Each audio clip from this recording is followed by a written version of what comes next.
Здравствуйте, компания Прогресс Авто. Краткий обзор трактора Исеки ТУ-245. Кратко сейчас о резине и его состоянии.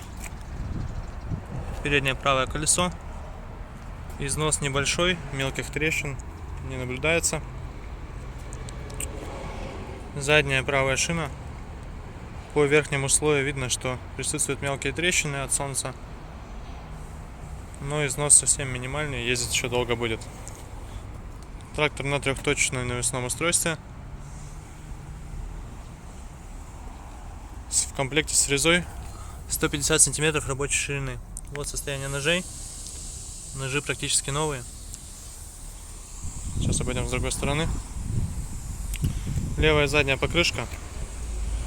То же самое, рассыхается солнце верхний слой, но остаток очень большой. Левая передняя покрышка. Так же как и с правой стороны, остаток большой, мелких трещин нет. По водительскому сидению, месту. Здесь у нас вал отбора мощности под левой рукой, основная коробка переключения передач. Под правой рукой положение фрезы.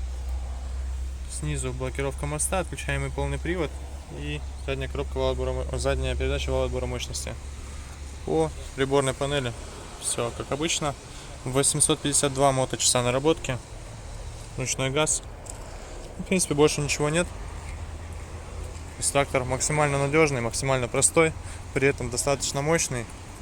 Ну и, как приятный бонус, с фрезой и козырьком. Поэтому приезжайте, смотрите, будем рады вам его показать и прокатить на нем.